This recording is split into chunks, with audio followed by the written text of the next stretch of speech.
So we've had lots of formal practice and lots of formal talks, but we've also been sharing space close together, almost a week now. So, part of the family, we're all children of the Buddha. I wanted to give people the option to ask questions about your personal practice, and sometimes when you sit longer in places with more spiritual energy, you can have some interesting experiences. Or sometimes just when you take time off work and you're taking time for practice, you realize you have some doubts, or you develop some interest about practice, questions you hear about enlightenment, dangers of enlightenment, stages of samadhi, etc. So, making the time available to try to answer your questions. Who wants to start? Any questions? Sometimes Asian people, they don't want to ask their question in front of other people. And the other day I was in the Velavana trying to look at the different colours of bamboo and Achan, no. Yeah, okay. Yeah. Thanks for making time for today. Yes, my welcome. question is regarding meditation. How might we reflect on 5 hindrances to help in meditation? Because for my own experiences, I've been using abandoning of unwholesome qualities, unwholesome thoughts, and cultivating the wholesome thoughts. But I feel very stagnant in my practice. So any advice? Thank you. Yeah, so how to recognize and then abandon hindrances. So for people who are busy with the work life and who have to use their thinking a lot, this is a skillful mode of practice, is to try to replace negative thoughts with positive thoughts. But it's slow in terms of developing wisdom. Using reflective thought alone to develop wisdom is slow. Basically you need the sati, the samadhi and the panya. The only really way to increase the pace of development is more meditation. And I've been training people for over a decade, and most people find that if they add a second or a third session, that's what helps. And if you start your day rather than at the end of your day or the middle of your day, so after you've slept, your mind will be less busy when you wake up. So you should have less thinking to start with. The chances of Firstly, I think modern people need to understand that a still, peaceful mind is extremely wholesome. For people who are attached to intelligent thoughts, a lot of people don't get that to just bring your mind to spacious clarity and stillness is extremely helpful and important. We have to develop faith in that. Because the energy that you get from a still, clear, collected mind that's the clarity that you bring throughout the rest of your day that knows the quality of your thoughts.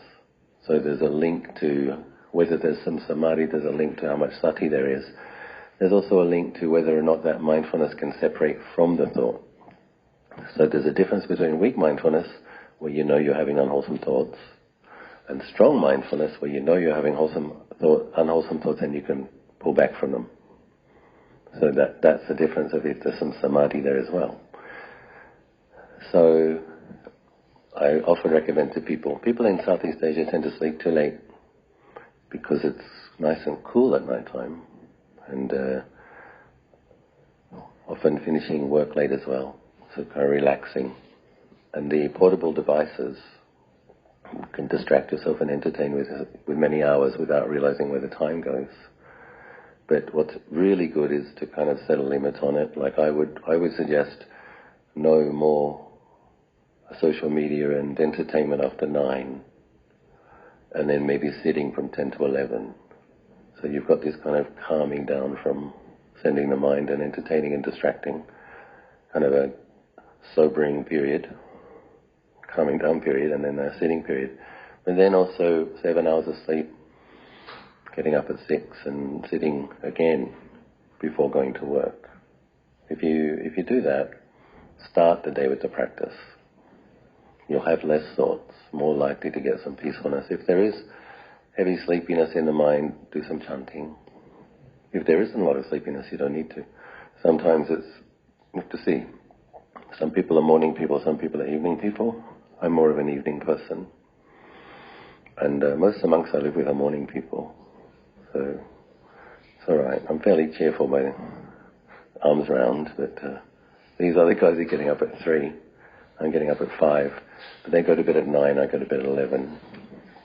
So same amount of sleep, but just different. We have like a night shift and a morning shift. But I'm like really, people don't see me at my best. I'm at my most cheerful, charming and pleasant at 11 o'clock at night. I guess the devas of my kuti see that, but no. Yeah. They're really, people do have different kind of biorhythms, and elementally we're a bit different. But either if you're a morning person or an evening person, you have to do some practice in the morning and the evening.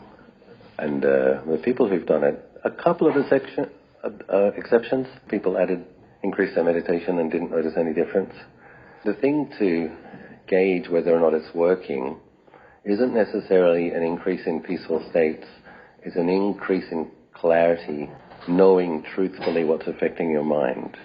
That's actually growth. And people don't realize that, and it can be a bit depressing, because when we start to realize how much negativity affects our minds, that's a bit depressing. But seeing it clearly is mindfulness and wisdom.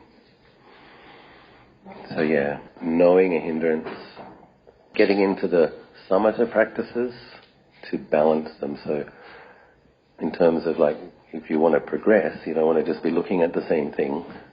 You want to be reducing the amount of negative qualities. If you're an aversive type, you'll be getting irritated easily, holding on to grudges. So you need to be truthful. What kind of mind you have, fault finding, liking finding faults, holding on to negative perceptions, getting upset easily, holding on to grudges. If that sounds like you, you're probably an aversive type. If you're the sensual type, oh, such a nice dress, oh, such a lovely perfume, oh, I want to make love with that person, I want to make love with that person as well, then you're probably a green type, right? So you have to be truthful about the type of, most people will have more in one area. And then there's the deluded type, which is more confusion and doubts. So if you know you're the aversive type, you actually have to cultivate metta in a disciplined way. If you know you're the greedy type, you have to think about death and the nature of bodies in a disciplined way. So you try to calm your mind a little bit, and then you pick that up as a reflective meditation. And over a period of not necessarily weeks or months, but over a period of years, it reduces a lot if we really do it every day. And then you can look back and say, oh, there's definitely less irritation and aversion and grudge holding. Some people have to make a practice of forgiving, just make it a practice. The thing about forgiveness is, if we have a gift for holding grudges, the thing about forgiveness is it's a process. You can think about why it makes sense to forgive, and you can forgive them, and a week goes by and the angry thought comes up and you have to forgive them again. Because that's the way grudges work, Something stimulates the memory, the thought comes up, you're upset with them, you keep forgiving. But we can take that on as a practice, so yeah. I think giving the mind a break from the amount of thoughts it has is very helpful. So that's why the morning practice in general is a good thing to do. Get to sleep earlier.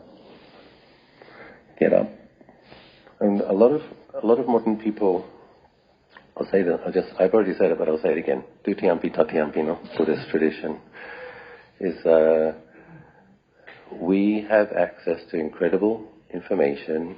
You can scan YouTube and you can listen to, 10, 15, 20, 100 Dhamma teachers. You can keep filling your mind with interesting Dhamma talks and compare how this Ajahn teaches to that Ajahn. But to make your mind somewhat still, somewhat collected, and not have thoughts is really important. Thoughts are sankharas, and thoughts feed thoughts. And if you can just make your mind still for periods of time, then you'll have more clarity about what the quality of your thoughts are. And that's really helpful. Yeah. Yeah, and it takes discipline.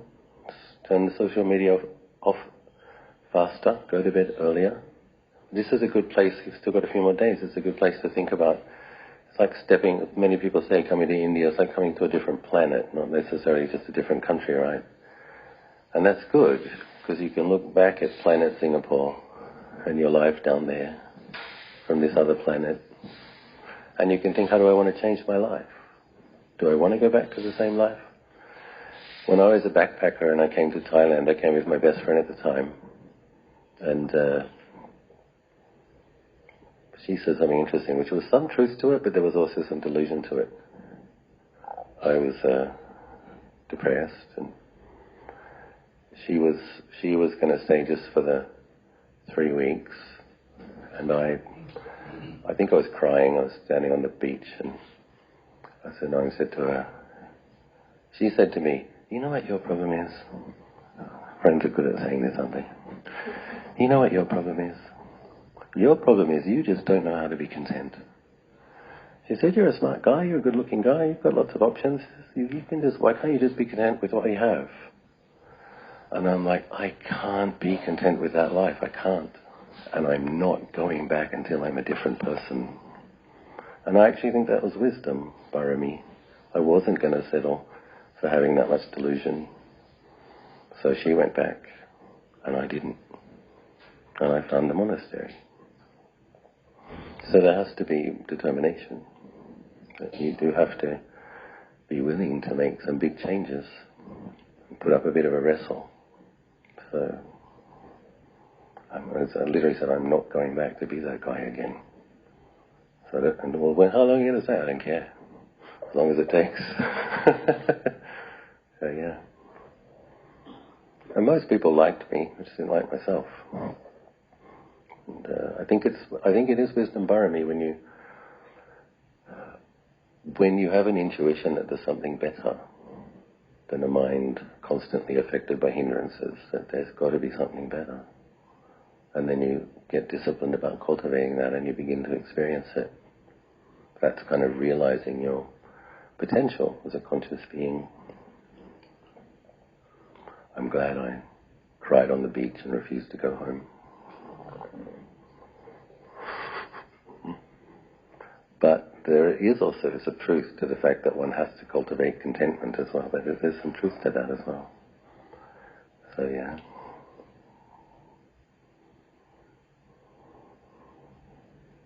She married someone else and had babies. I married the Buddha. I didn't marry the Buddha, I married the Dhamma. Sorry, Lord.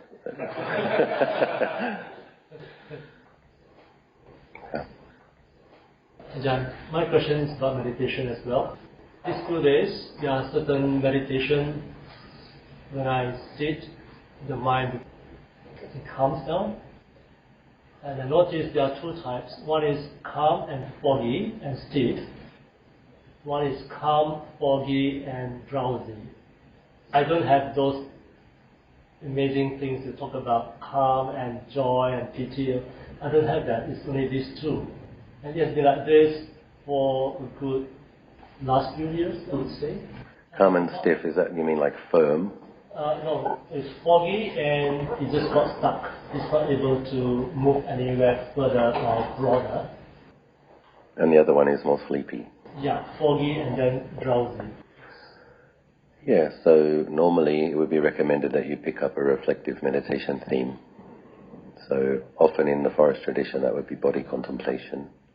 Doesn't have to be seeing the body as unattractive. Sometimes a lot of people have a lot of resistance to that. I don't want to see the body as unattractive. I want to be peaceful.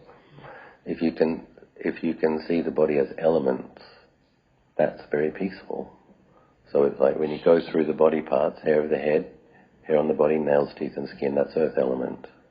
So you go through that, you don't need to see it as unattractive, you just see it as earth. And then you've got about 7 litres of blood flowing through your body, so you just got to get a sense of the blood, and you just see that as water, liquid element. And this kind of thing helps. Death meditation, if you want to get more serious, like the way you might die today, you have to use a bit of visualization. Not that difficult on Indian roads to imagine dying. So at least in Bihar. But it's really tricky. One has to do it with the right intention. It's not like a horror movie. You're not entertaining yourself with blood and guts or horrifying yourself. You're just soberly acknowledging that it really is always possible, and it could happen today, and you're just reminding yourself that. And the thing about anapanasati is it particularly brings a quality of sobriety, which is probably what you're missing, a sense of clarity, a sense of waking up. The mind is, there's a lot of fear of death, and so it wakes up when it's faced with the possibility that it might happen. So Tanajanana used death meditation the first 4 years of his practice as the main practice. And it doesn't lead to jhana, but it leads to upajjhara. I wanted to talk a bit about upajjhara samadhi because it's not talked about much and I think really underrated. So upajjhara samadhi is when the mind becomes somewhat peaceful. There's very few thoughts. The thoughts are wholesome. Then there's some calmness, there's some coolness. The occasional thought might be related to Dhamma. Maybe generous things you want to do, a wholesome place you want to go. You come back to your object. You're mostly with your object with an occasional wholesome thought. The thing that I would like people to understand about upajjhara samadhi is that that's the space where insight occurs. So that's the type of samadhi where you have a vipassana jnana. That's the type of samadhi where you have a stream entry. People don't realize this. Everybody wants a jhanic experience, the one-pointedness. People want to experience jhana. And it's good. I mean, obviously it's wholesome to have a collected, still, powerful, steady mind. But the great practitioners come out of that space into the upajjhara space and investigate. And that's where they have their insights. So practices that lead to upajjhara samadhi shouldn't be dismissed. Like, I want the ones that lead to jhana. It's like, no, pay attention. Practices that can help you experience states of upajjhara, become adept at upajjhara samadhi. That's a very, very, very ripe situation for developing insight. And when a practitioner is advanced, as Luang Por Anan was, he said, I think he said that he was in upajjhara samadhi once for 2 months. So that means like almost on the verge of jhana. It's actually when his jhana samadhi degenerated, but he was doing this death meditation. So his mind is extremely peaceful. He's with his death contemplation most of the day. He's kind of like almost, very, very peaceful as he falls asleep, wakes up, very peaceful as soon as he wakes up, for a couple of months. When his jhana came back, it came back at a higher level.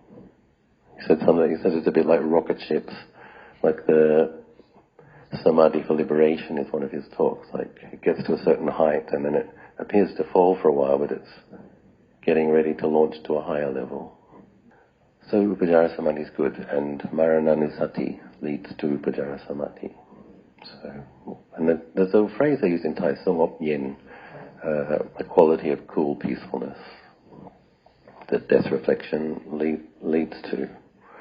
If we do too much, most people don't have that much time, but you're retired now, aren't you? So you do have time. But if we do a lot of death meditation, the mind can get a bit brittle. So you do need to balance it with metta. So we just do some each day of both. Yeah. So I still start with my anapanasati, and then when there's a certain moment of calmness, then investigate. So bring about as much calmness as you can with the breath, then pick up your reflective meditation theme. And then you have to be a bit strict about keeping it within parameters, because once you, okay, how might I die today? And you start like writing the script, right? It can become a novel. So you have to keep it within, on the train of, it's not murder she wrote, murder he wrote. It's, yeah. That on the day that I asked, that I contemplate on my day, I sit still and I make an intention not to move until the session finished on in the temple, and then I get into the point that I might misunderstand that is the some kind of jhana, because on one point it's quite still until the Vedana and my leg and my back, and you may see everything is Vedana is working out. And when it's strong or weak, I'm like, oh fine, whatever. I will not move. Either Chan say move, I move, either Chan say continue. I don't know, is it pain or no pain? I know it's pain, but it's not pain. So I misunderstand that. Oh, because you see that the Vedana is strong or not strong is the same. So I think that is some kind of. So Joe was practicing sitting without changing posture and taking the feelings that arose as the meditation object, or being aware of them. And then obviously sitting for a longer period and not moving, sometimes the pain is more. And Kuba Joe was experiencing that the mind had some peace and it wasn't suffering about it. It's like knowing that something is painful, but there's not suffering or there's not aversion to it. So the thing about upekka in its purest form is the fourth jhana, right? But we have some upekka before we get there. And this is the practices that we do that brings about more of it. So basically when you're practicing for longer and you're being mindful of the painful feelings, pleasant feelings also, and you're not moving, there is some upekka there. So it is upekka. And there is some samadhi. And there is the mindfulness that there is Veda and there is Vedana. So when there is some sati, some samadhi, some panya, there's going to be some upekka. And it's all good. And if you keep doing that practice, so what I think you were experiencing was a nice, stable state of upajjhara, which is a good thing. And even this practice of being aware of feelings and just not moving and just paying attention to them, knowing it's painful. If the sati is good, you know it's painful, but you're not suffering. And that's a really, really important, this is why upajjhara is an underestimated, really wonderful state, because you keep learning, you keep training yourself. Oh look, there can be a painful feeling without me suffering about it. This is how we learn. And also, the patience we develop when just staying still, even when there's pain there, we're able to bring that to every other aspect of our life once we know how to do it. Once you know how to just be still when there's pain, that means you're not reacting to the annoying person, you're not reacting to the hurtful statement, you have some space to just, ouch. Okay, I'm aware of that, but I'm not going to add anything to it. Really, really wonderful practice. Just staying still and knowing painful feelings as painful feelings without adding suffering to it and not allowing the mind to fall into aversion. Now it will become more samadhi. So what will happen if it's a long session and you keep doing it, you're still giving attention to the breath. At a certain point, the sati gets stronger, the awareness of the breath gets more subtle, the breath might appear to stop, the mind attains the first jhana. But you actually have to be willing to sit with pain to get there. And you keep coming back to the breath, keep coming back to the breath. Sometimes the pain impinges in consciousness, sometimes it doesn't. And then when it does, you're aware of it. When it's not, you're with the breath. The breath gets more and more subtle. Periods of time the breath appears to disappear. And then the breath comes back. But we do need to be able to sit with a certain amount of pain. For that, apana, the one-pointed samadhi, to arise. But the state that's described as the sankhara upekka vipassana jnana is fairly advanced, and but this isn't the practice that leads to it. And it's like glimpsing it. It's like a vipassana jnana is the precursor for stream entry. It's like upajjhara is the precursor for apana. The issue is we just keep doing it, and it gets deeper and deeper, and more powerful, more and more profound. Some people, when I was doing this 10 hours a day under the Bodhi tree, people are just assuming, like some people, arrogant and conceited and stupid people, excuse me, but that's true, saying, Ajahn Acha is attached to jhana samadhi. Ajahn Acha just wants to develop Saki powers. That's not the real practice. The close supporters of mine, people would tell them, don't follow him, he doesn't understand, he's got it wrong. They haven't even asked me what I'm doing. I can't enter jhana all day for 10 hours. I'm like practicing with a lot of pain, having to cultivate a lot of metta just to get through it. And people are making these judgments, being completely clueless what you're doing. And then there's also, well, what did the Buddha say? How did the Buddha get enlightened? He sat under the Bodhi tree and he said, I'm not getting up. The Lord Buddha was good enough for the Buddha. We have to be very careful looking at what people are doing from the outside and judging them, especially if a person's like putting the most sincere effort into their practice. That's not the person you want to start picking a fight with. I'm sure none of you would do that because you're all lovely. But not everybody's lovely. And that's also part of what you have to practice with. If you do some kind of intensive practice, you have to expect some praise and blame. It's just part of whatever anybody does. There's always a bit of both. And even if I could enter jhanas for 10 hours a day, it would still be wholesome. I think I'd like to do that, you know. Make a wish for me. It'd be nice to do for a month, huh? Yeah. Normally, in a place with so much kind of impingement, one of the reasons I love practicing in Bodhgaya is that you have to work with every tool that you have, because of the noises and the changing temperatures and the insects and you never know what's coming around the corner. We don't know if it's going to be a bodhi leaf or a bird shit, you know. A beautiful chant or a horrible chant. Which is good. I mean, that's the thing that makes you, when you're trying to practice not falling into liking and disliking, keeping the mind in the middle, you've got so much to work with there. And I find for myself that that mindfulness gets sharper and sharper because you've just got so much to work with, to know and pull back, know and let go, stay in the middle, don't like, don't dislike. And I don't know that many people that can practice. This is another thing, is we just have to do enough practice until we learn what works for ourselves, because I don't know that many people. Like, I actually experience the best samadhi I experience under the Bodhi tree, but I don't know many other people that do. And it's like we all have different character types. For myself, maybe a bit of an artistic sensibilities, temperament. It's the dynamic, creative. There's something about it which is keeps the faculties sharp and keeps you having to work, and it's interesting. And also the faith. Probably a faith type.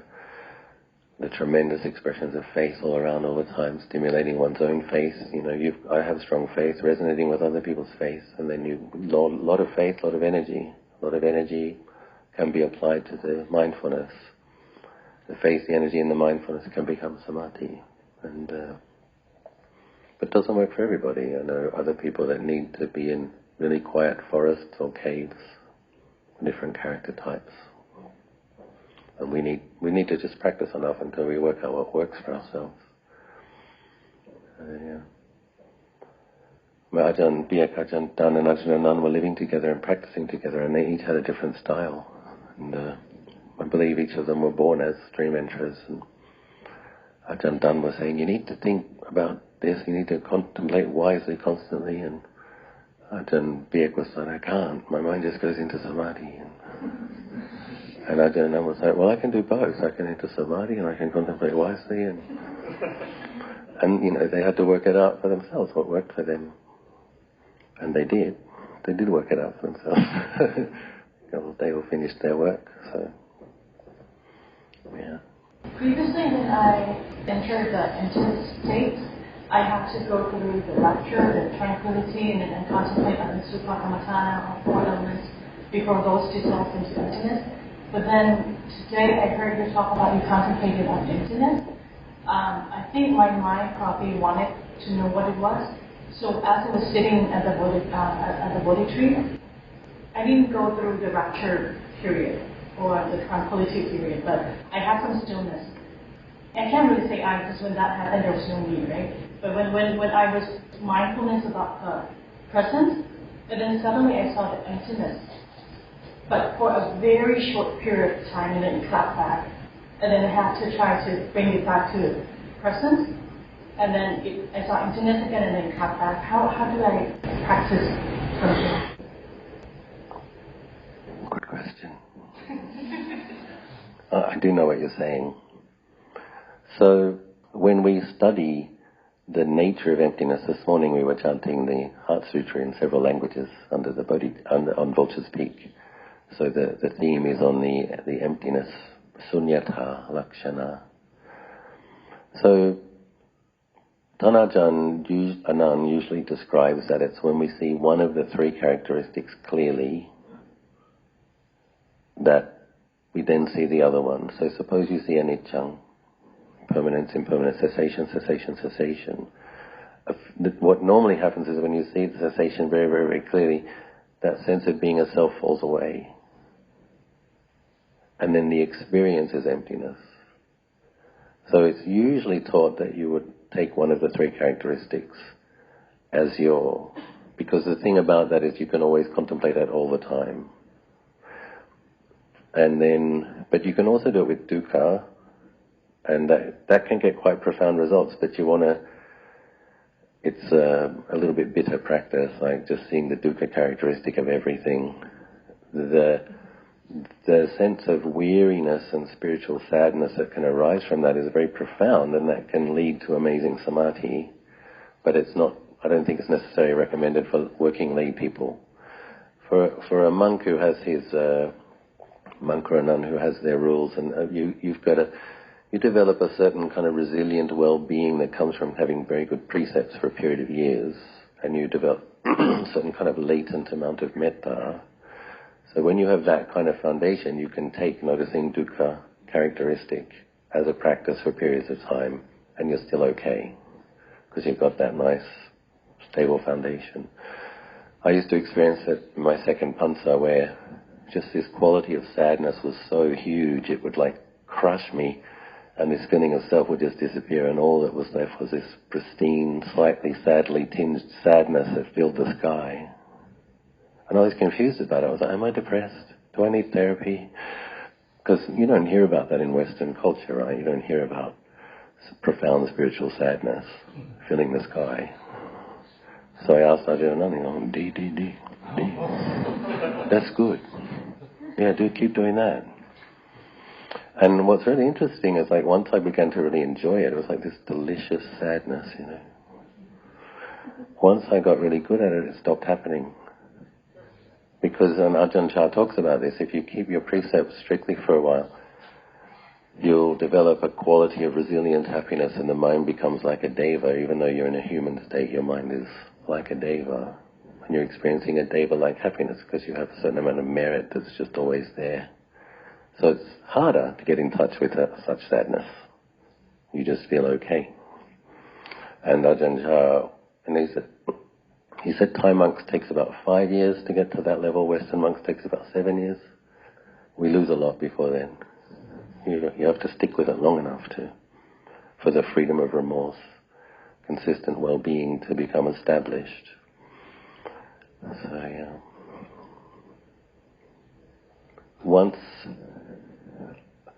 I'm glad you had those experiences. Like, in the future, I think you'll be able to take that and have that experience more. Like the more you practice, it's good to glimpse it, right? It's good to glimpse it, because once you see anicca, sense of self falls away, you experience emptiness. Once you become kind of adept at that, you have some skill at kind of letting go of the self-view for periods of time, and that's one of the ways Tanajan describes the temporary liberation. Then once you become familiar with the fact that it really is emptiness, you get it on a deep level, you can pay attention to that. Something which is not the same but which is close, that I like to do, one of my most favorite meditations, is to take space element as a meditation, because the sky is empty. And then you kind of, if you can just focus on breath coming in and coming out in empty space, that's something that you can do a bit more easier than seeing emptiness characteristic of everything. But it kind of leads into it, if you can, because it's like dropping things. The more you can attune to empty space, what we do, self-view, self another, solid world, past, future, we're looking at objects all the time.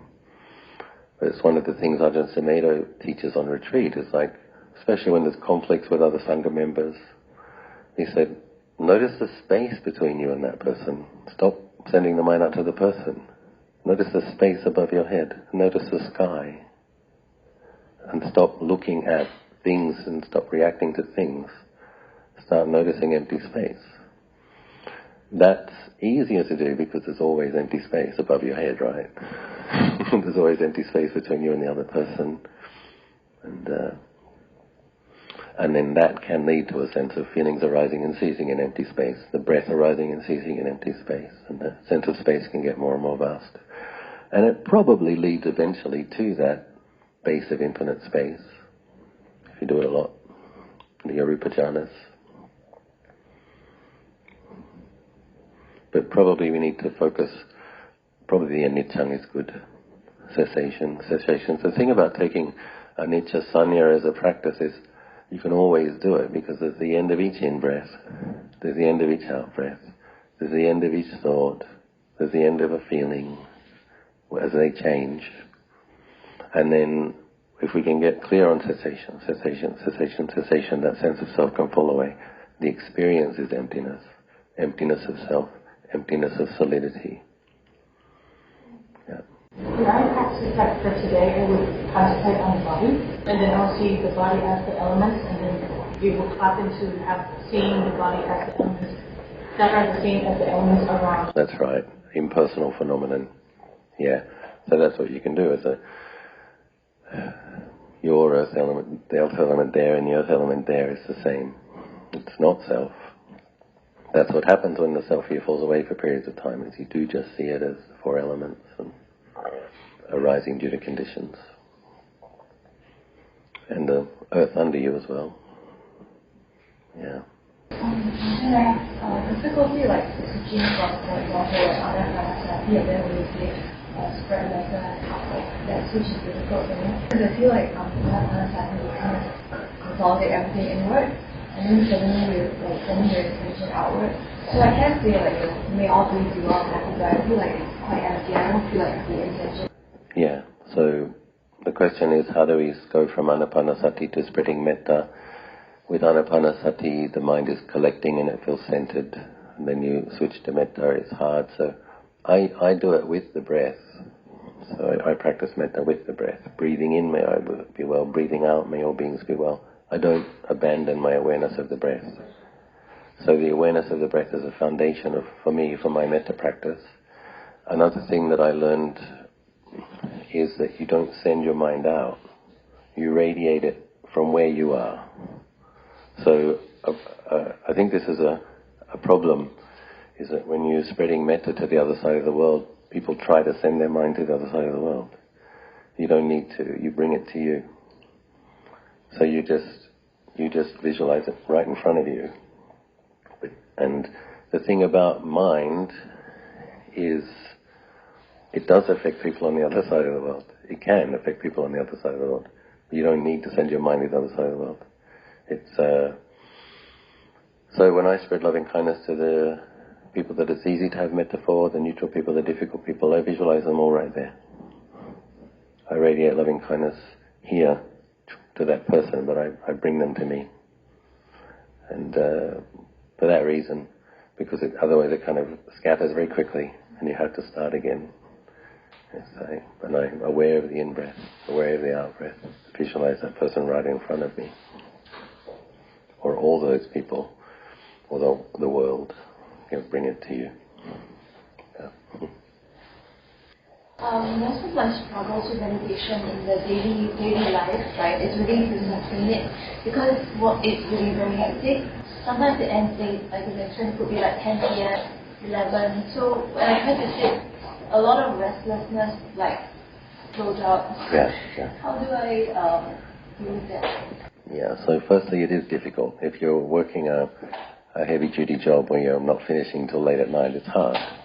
So the thing is, the morning practice I think should be the focus. The main practice is make sure you give yourself an hour to establish some clarity after sleeping. And then you set the determination, I'm going to try to take as much clarity into my day as possible. You probably have the experience that by mid-morning or lunchtime it's slipping away, but it's okay. Then what I would do before sleeping is I would chant for half an hour. Maybe some loud, fast chanting. Because you feel tired, you're not going to feel like you want to do that. You're going to feel tired, you're going to feel like you want to rest, you're going to feel like you want to be entertained. Or you want to indulge in some sensuality. That's people in big cities do that all the time, a reward for all the hard work. But at the end of the half hour, you will notice some of the 5 spiritual powers. There'll be more energy, there'll be more faith, there'll be more clarity.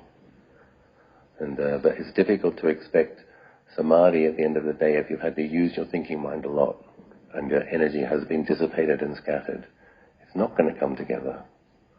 But it can in the morning, especially if you chant before sleeping. And then as you're falling to sleep, may I be well, breathing in, breathing out, may all beings be well.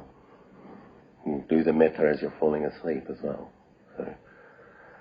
I do have a challenge because I tried to do that in the morning, but then in the morning the hindrance that I'm faced with is drowsiness.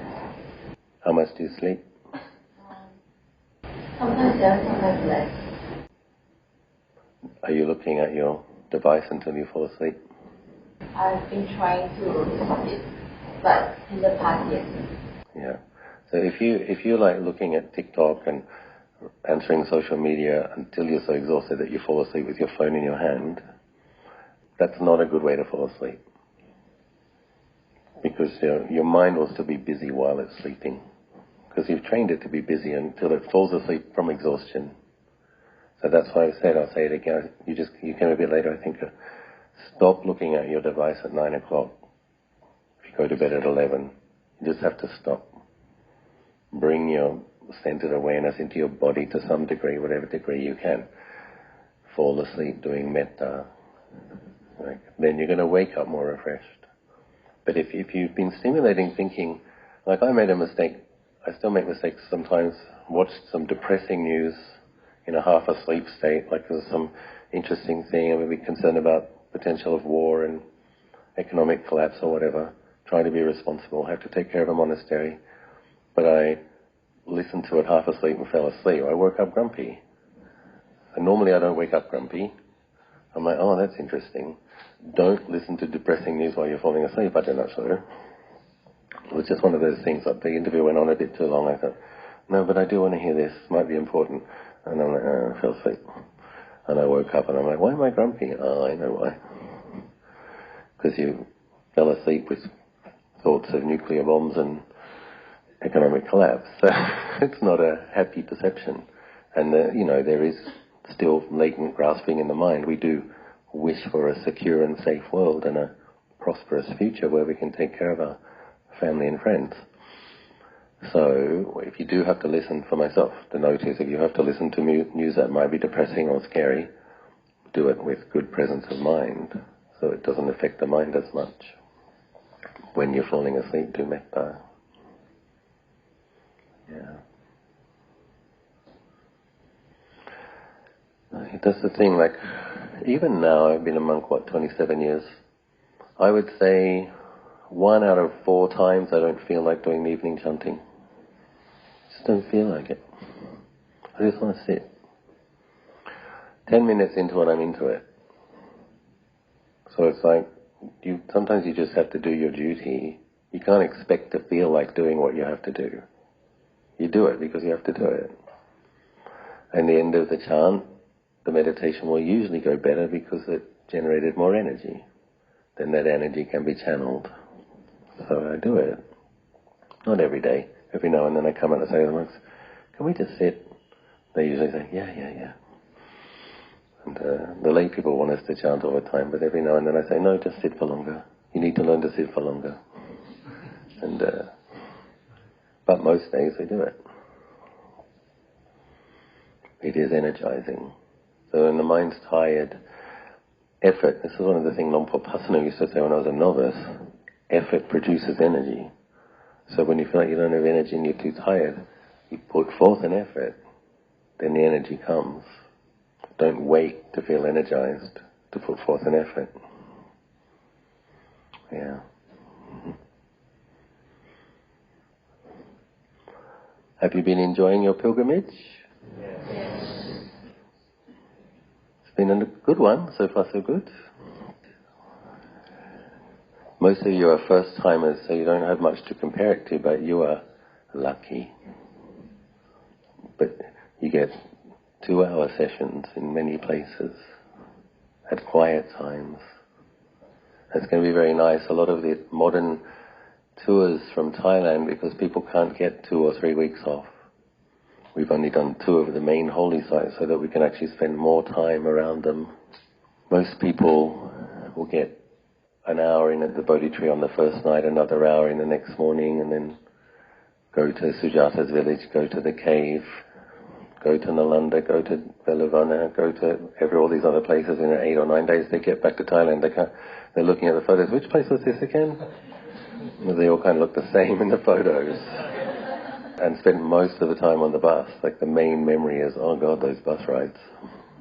It's still good to do, and a lot of people will do the classic 4 holy sites and other holy sites, and then they'll come back just to Bodhgaya as a subsequent trip. And but now I think you guys will be able to remember where Sujata offered the milk rice, where the Buddha practiced the austerities, and Vulture's Peak, Velavana, when you go a couple of times, spend a few hours. So a nice part of your Chaganusati is when you recollect the good things that you've done to gladden your mind. You can do that. Recollect what it was like sitting under the Bodhi tree with all of those thousands of people chanting around you, just expressing their faith. And what was it like meditating on Vulture's Peak Mountain? Probably you'll remember the morning session, not last night's crazy wisdom. Crazy. I'm also glad you experienced it like that, because part of it is like you need to see what it's like to appreciate what we had this morning. And these days you tend to have to get up earlier. And when I first started coming, there weren't this many pilgrims. But there didn't used to be an airport in Gaya. You used to have to land in Kolkata and take a train. And there were less pilgrims. When the airport opened, I think there were 2 flights a week when it first opened. There was Thai Air and there was Bhutan Airlines.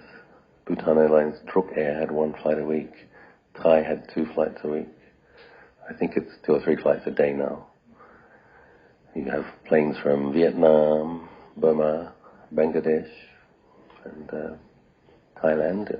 AirAsia, I think, was coming for a while from Malaysia. So. And Bodhgaya, the sleepy little town. I mean, when I first came to Bodhgaya, 6 panthas I was 21 years ago, walking from Bodhgaya to the Royal Wat Thai. After the Royal Wat Thai to the hotel, we were saying it was all just fields. Bodhgaya was a small town, small village with a few monasteries and a couple of hotels. It's becoming a city, you know. Bodhgaya is becoming a city quickly. And So it becomes more of a, you have to know the rhythms of the place. Probably in the future we need to check when the Monlam Chenmo is and not come at that time. Yeah. I think the middle part of October is still pretty quiet. April's really quiet because it's 44 degrees. Yeah, I came in April because I wanted to experience it as quiet. You have to stay in air conditioning from 11 until 6.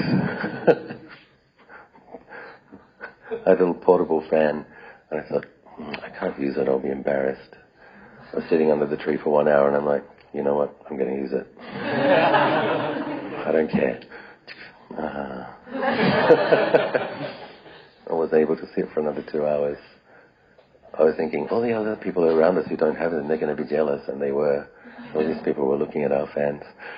I came with another monk and Meichi Ying and a couple of lay people. We all had our little... You could put it on swivel.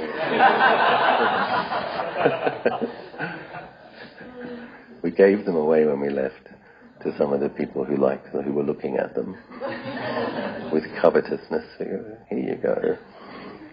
Yeah, rechargeable. You charge it up in the guest house and bring it to the Bodhi tree, and when the fans stop working, okay, time to go back now. But it was nice in a different way. It was really clean, and the sky was really blue. And one of the reasons it gets quite dirty around the Bodhi tree is that the cleaners, to be fair, can't really clean, because from the moment it opens, people put their stuff everywhere, and so you get a lot of grime building up. And when we come back in February, I usually bring my own antiseptic wipe and wipe around where I'll be sitting, because no one else does. But in April, it's really clean. Yeah. You get more Indian tourists in April, and they pose a different kind of a challenge. I was sitting there meditating, and some Indian Swami guy from southern India, he seriously rubbed my head. And when I moved, he was like, oh. So he thought I was a wax effigy. So. And then he called all his friends, come. It actually moves. And he was lucky I was peaceful, because...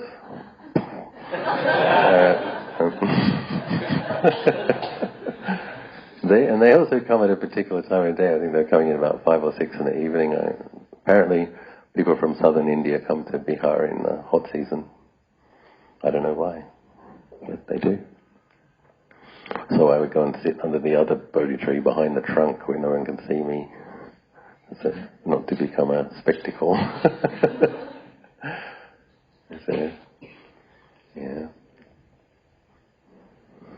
So tomorrow, shift in modes. Tomorrow we are going to Varanasi, and the program tomorrow is that when we get there, we're getting on a boat on the Ganges River. So, yeah. And then we're going to go and look at burning corpses. Yay! So anyway, there's going to be a rich culturally, because we're going to be seeing the Brahmin priests doing their puja to the goddess of the Ganges River and to Shiva. And then there's a nice balance to that, then to go and look at the funeral pyres. It's a bit of devas, bit of death, balanced diet. You actually don't see much goriness around the corpses. They'll bring them in, and they usually ritually bathe them at home, and they usually have a piece of yellow cloth on them, and then they just bring some Ganges water as a bit of a ritual, and then they sprinkle sandalwood and things on them. The people who get burnt at the burning ghats are people with money, because the firewood costs money and sandalwood costs money. So, but you will know that it's a corpse under a piece of cloth, and it's 200 a day. Most of them being burnt at night. So we will see bodies under cloth, and Interesting, the Lord Buddha doesn't say the deities don't exist. He just says there's no such thing as an almighty, powerful creator God. But Shiva does exist. Krishna, Ganesha, Sakha, they exist. But they exist as having sowed the causes to be born as that in the past. And I think there's an interesting sutta where Brahma Sahampani, a Brahma God arises in the world system first, and he kind of assumes he's creating it because things start manifesting as he has the thought. Oh, I'm lonely, I'd like a friend. Another one goes, oh. But it didn't come because he had the thought. It's like, oh, maybe there should be a world, and kind of a world manifests. But the world manifests because of the power of the karma of all the beings that need to be born in the world. But there are Brahma Devas. So when I stand on the burning ghats, where Shiva, people believe, is a Shiva holy site, it does feel kind of magical. I can definitely feel something, some blessing. And I've never felt depressed there. Which is interesting, because there's 200 corpses a day and grieving families. But what I noticed was when I was on the boat and I came really close to where the burning ghats was, I got really sad. I asked Thanajan about it. He said, that's where all the ghosts are. And up on the burning ghats, one of his disciples saw a flash of light and quickly took a picture. And the picture turned out with this flaming dragon in the photograph. And I asked Thanajan, what's that? And he says, that's Shiva's Shakti Palang. Shiva sent it down to bless his devotees. So if they have the merit and they can receive the blessings of Shiva and they're dying with a peaceful mind state, they can be born in a high heaven realm. The view that the Hindus tend to have is that they believe the Ganges River flows from Shiva's hair and from Kailash, I think, in Tibet. And then they believe if their earth element ashes get to that water, they will get to go and live with Shiva. So they're holding on to that view, and unfortunately for the ones with heavy karma, they're waiting for what happens is there's a little bit of hip bone left, and they usually throw that into the Ganges.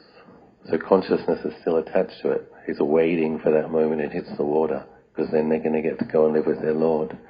But if they have heavy karma, they land in the water and they stay in the water.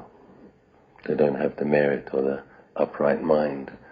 So Ajahn had a disciple that took a little scoop of water from the Ganges, put it on her shrine, dreamt of angry Indian ghosts that wanted to go home for a week. Ajahn said there was a ghost in every molecule. They've been burning a lot of bodies for a lot of time there. I think it's 4,000 years of the known history that Varanasi has been a city. It was an ancient city in the time of the Buddha. There's a fire that they light, the funeral fires. They said they've not let the embers go out for 4,000 years. So yeah, it's an interesting place. Will you be cruising on that river? Yes, don't touch the water.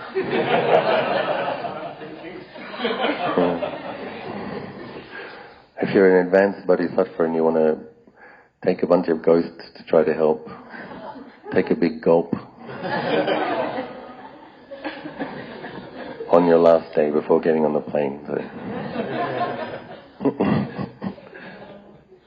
And I had another student in Ubon that also did that, touched it and touched her head, and she dreamt that she got sick, and she dreamt of Indian children that told her, you used to be our mother, you used to be our mother. That they remembered her from her past life. Little Indian kids, yeah. Interesting place. But she did get sick. And in that kind of hallucinating state, she was talking to ghosts. So, friendly ones. There's all sorts. I don't touch it myself. I don't touch the water.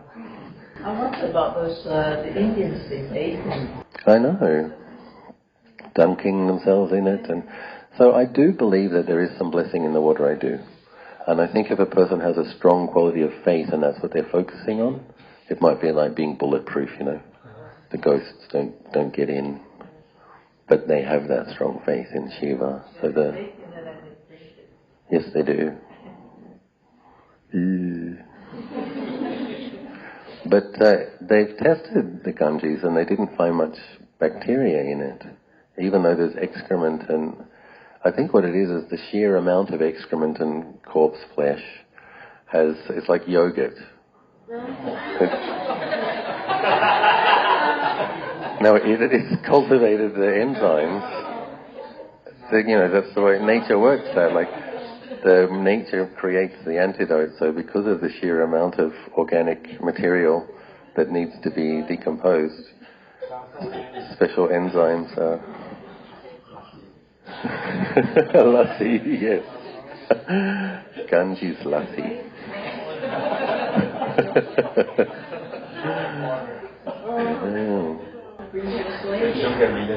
I was staying in a guest house on the Ganges. It's called Shiva View Guest House.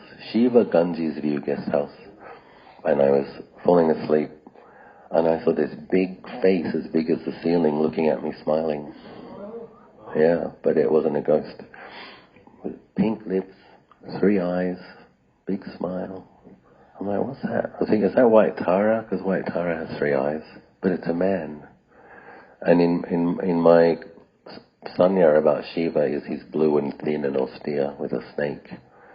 But we were walking down the alleys of Varanasi the next day and looking at postcards, and there's a white, slightly more plump form with pink lips. I'm like, oh, I think that was Shiva saying hi. When we'd been to Shiva Ganges View. Why not? If he was going to be anywhere. And but the thing is, when I'd gone to the burning ghats that night at midnight, I had spread metta to Shiva's disciples. So Buddhists, we don't kind of desire to convert others. If anybody wants to be taught or has questions, we answer them. But when I went to Shiva's place, I just spread metta. May Shiva's disciples be well, may Shiva's disciples be happy, may they be born in the presence of Shiva according to their wishes, being genuinely respectful of the place. So I think that was his smile. So yeah, I do believe his blessing is there. There used to be a lot more excrement in the back alleys than there is now. The Modi has done a good job of cleaning up Varanasi. I had one French friend who said, if this is Shiva's hair, I don't want to see his ...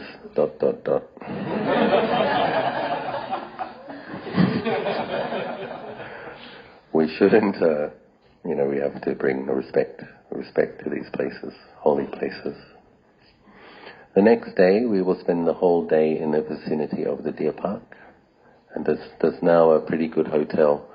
We used to have to go back into the city, but now there's a pretty good hotel to stop in for lunch. So we'll be able to go in, meditate, chant the Dhammacakka Sutta, meditate, have lunch, go to the museum, look at the beautiful Gupta Buddha statues, go back again, meditate, chant the Anapanasati Sutta, and I'll give the Dhamma talk in at the deer park. So we'll get a good number of hours, 6 or 7 hours in there. That's the day after. So before we leave the burning guts, we will chant the Metta Sutta and dedicate merit. And I usually make a statement: if we have any relatives here who've been waiting for us to come and dedicate merit, we've dedicated it to you now. That's all we can do for now. Don't follow us. We'll come back again next time. Stay here. It usually works.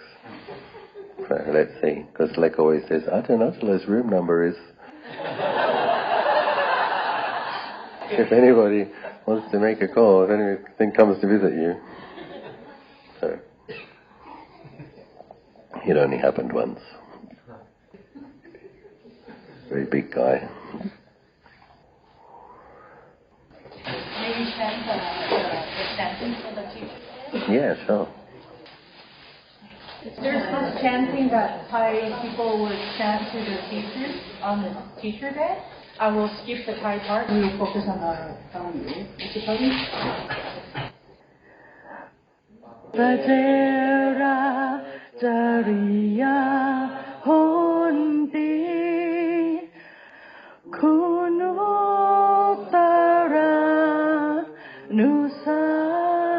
Upasaka Panyavuti Garete Tinnowate Namamihang. It basically means, dear Ajahn with a lot of goodness, with boundless goodness, with teaching us with compassion, we would like to humbly pay respect to those who have given us the teachers, the wisdom, and we would like to pay respect to those with our respectful heart.